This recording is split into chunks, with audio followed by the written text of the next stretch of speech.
পারিবেশিক শব্দটা অনেক বেশি গুরুত্বপূর্ণ এবং এটার বেশি আমরা বেশি গুরুত্ব দেব। আসসালামু আলাইকুম প্রিয় চাকরি প্রত্যাশী ভাই বোনেরা, যারা চাকরির প্রস্তুতি নিচ্ছেন তাদেরকে সবাইকে অভিনন্দন এবং বিশেষ করে যারা প্রাইমারি চাকরির প্রস্তুতির জন্য আবেদন করেছেন এবং প্রস্তুতির জন্য অক্লান্ত পরিশ্রম করছেন তাদের জন্য অসংখ্য ধন্যবাদ এবং শুভকামনা। আপনাদের সুস্বাস্থ্য কামনা করে আমি আমার যে কথা দিয়েছি যে 30 দিনের সম্পূর্ণ সিলেবাস আপনাদের কমপ্লিট করে এবং সংক্ষিপ্তভাবে কীভাবে সহজে আমরা আয়ত্ত করতে পারবো এবং শেষ করতে পারবো সে নিয়ে আমি বিস্তারিত আলোচনা করার আশ্বাস দিয়েছি এবং সে অনুসারে আমার ক্লাস কন্টিনিউ চলবে আশা করছি এবং আপনারা দোয়া করবেন যেন আমি সুস্থ থাকি এবং আপনাদের যে কথা দিয়েছি সেটা যেন রাখতে পারি।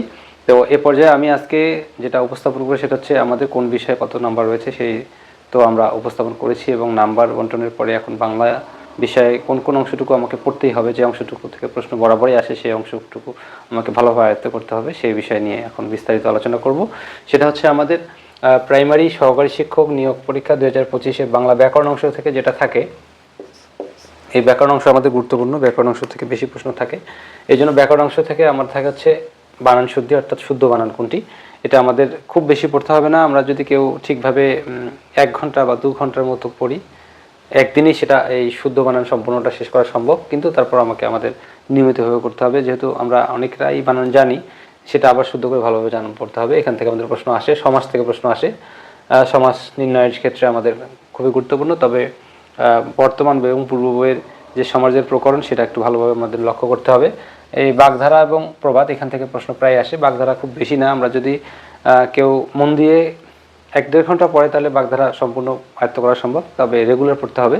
এবং বাগধারা থেকে আমাদের প্রশ্ন যে একটা আসবেই, শব্দ এবং শব্দ প্রকরণ থেকে শব্দ পরীক্ষায় আসবে, ব্যাকরণ এবং লিপি থেকে, পদ প্রকরণ থেকে, ধ্বনি এবং বর্ণ এবং ধ্বনি এবং বর্ণ খুব গুরুত্বপূর্ণ। এখান থেকে প্রশ্ন বলা যায় যে কমনই থাকে, সন্ধি বিচ্ছেদ থেকে থাকে বা বাক্যশুদ্ধি, তবে এগুলো যেহেতু ব্যাপক বিস্তারিত আমাদের আসলে পড়ার সময় এই স্বল্প সময় নেই, আমাদের বিগত সালের প্রশ্নগুলো একটু অ্যানালাইসিস করে এই টপিকগুলো যেখানে যেখানে বিগত চাকরি পরীক্ষা আসছে সেগুলো আমরা অ্যানালাইসিস করে ততটুকু পড়লে আমাদের হবে, ইনশাল্লাহ আমরা কমন পাবো। কারক এবং বিভক্তি নির্ণয়, শব্দার্থ, বিভিন্ন শব্দের অর্থ এবং পারিভাষিক শব্দ আমাদের মনে রাখতে হবে। এই পারিভাষিক শব্দটা অনেক বেশি গুরুত্বপূর্ণ এবং এটার বেশি আমরা বেশি গুরুত্ব দেবো। প্রয়োজনে আমরা প্রতিদিনই পারিভাষিক শব্দ আমাদের লেসন প্ল্যানে রাখবো। পারিভাষিক শব্দ আমাদের প্রতিদিনই কিছু না কিছু পড়তে হবে, তাহলে আমাদের পারিভাষিক শব্দ বেশি পড়লে আমাদের শব্দ ভাণ্ডার বা ভোকাবুলারি বেশি হবে এবং ভোকাবুলারি বেশি হলে আমরা সহজেই অন্যান্য ক্ষেত্রে আমাদের এই ইংরেজি গ্রামারের ক্ষেত্রে আমাদের সহযোগিতা করবে। প্রতিশব্দ বা সমার্থক শব্দ থেকে প্রশ্ন আসে, বাক্য প্রকরণ থেকে আসে, এক কথা প্রকাশ এটা আমাদের জানতে হবে। এক কথা প্রকাশ বিভিন্ন বই মিলে আসলে আমরা খুব বেশি পাবো না, যেগুলো চাকরি পরীক্ষায় আসছে।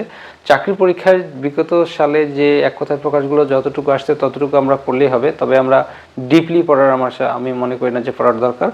যেগুলো বিগত সালের পরীক্ষায় আসছে সেগুলো পড়লেই হবে, ইনশাআল্লাহ সেখান থেকে কমন পড়বে।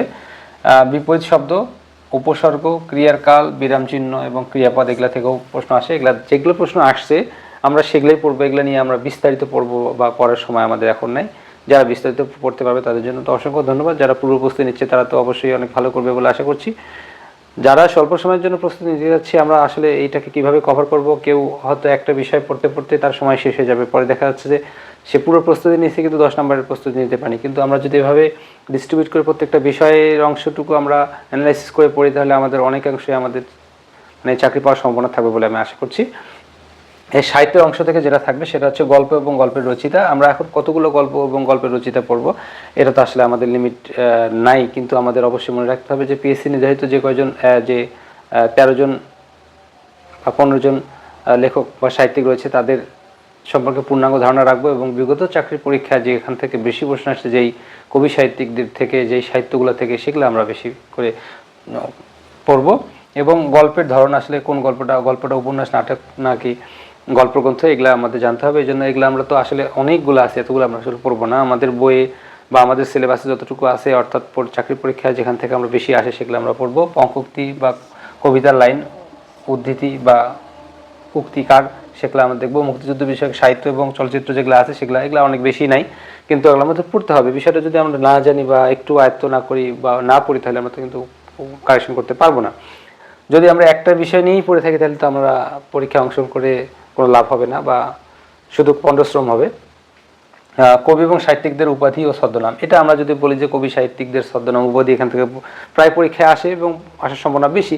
এখন এই সাহিত্যিকদের উপাধি বা ছদ্মনাম অনেক বেশি তো না, হয়তো 20 বা 30টার মতো হতে পারে, 20-30টার মধ্যে আবার ইম্পর্টেন্ট গুরুত্বপূর্ণ কয়েকজন আছে যে কটা আসে, তাহলে আমরা যদি একটা টপিক ভালো করে পড়ি, এখানে আমরা 1 নম্বর কমন পাবো বা 2 নম্বর কমন পেতে পারি, তাহলে আমাদের বিস্তারিত পড়ার তো জন্য দরকার নেই। এখন আমি যদি এই জিনিসটাকে এখন ধরেন আমি গল্প এবং গল্পের রচিতা পড়লাম 50 পাতা, আমি সেখান থেকে কমন পেলাম 2 নম্বর, আর অন্য টপিক আমি বাদ দিলাম, তাহলে তো আমার হলো না। প্রাচীন ও মধ্যযুগের সাহিত্য, প্রাচীন যুগে এবং মধ্যযুগের সাহিত্য তো অনেক বেশি না, অল্প কিছু সাহিত্য রয়েছে, সেসব মধ্যযুগের তো সাহিত্য অনেক কম, প্রাচীন যুগেরও সাহিত্য কম। সেই সাহিত্য এবং সাহিত্যিকদের যারা গুরুত্বপূর্ণ, যাদের নিয়ে বিগত পরীক্ষায় পিএসসি এবং অন্যান্য পরীক্ষার ক্ষেত্রে যে প্রশ্নগুলো আসছে সেগুলো অ্যানালাইসিস করে প্রাইমারির জন্য যতটুকু উপযোগী আমরা ততটুকু পড়বো, তো এর অতটুকু পড়লে আমরা ইনশাল্লাহ কম পাবো বলে আশা করছি।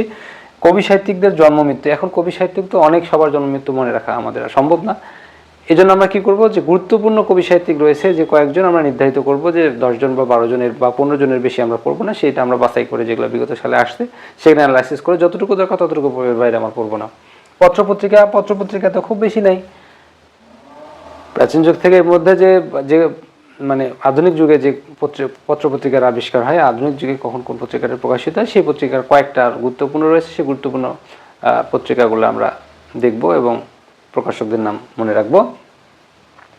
এবং সাহিত্য বিষয়ক পুরস্কার বা সম্মাননা গুরুত্বপূর্ণ, যেটা সাম্প্রতিক সময়ে যেমন 21শে পদক, সাহিত্য বিষয়ক আমাদের নোবেল সাহিত্য পুরস্কার, ম্যান বুকার পুরস্কার, এগুলো বর্তমানে যে কারা পাইছে ততটুকু শুনবো না, আমরা পূর্বেগুলো নিয়ে আলোচনা করবো না, এবং প্রথম এবং শেষ, সোজা কথা প্রথম এবং শেষ যতটুকু দরকার ততটুকু পড়বো। আশা করছি যে আমরা বাংলা ব্যাকরণ এবং বাংলা সাহিত্যের যে অংশটুকু আপনাদের সামনে উপস্থাপন করছি, এগুলো যদি আপনারা অ্যানালাইসিস করে যতটুকু দরকার ততটুকু যদি পড়েন, তাহলে ইনশাআল্লাহ পূর্ণ নাম্বার অর্জন করতে পারবেন। তবে কোনো বিষয়ে যদি আপনি বিস্তারিত পড়তে যান, মানে এখন এই অল্প সময় আসলে পূর্ণাঙ্গ শেষ করা সম্ভব নয়।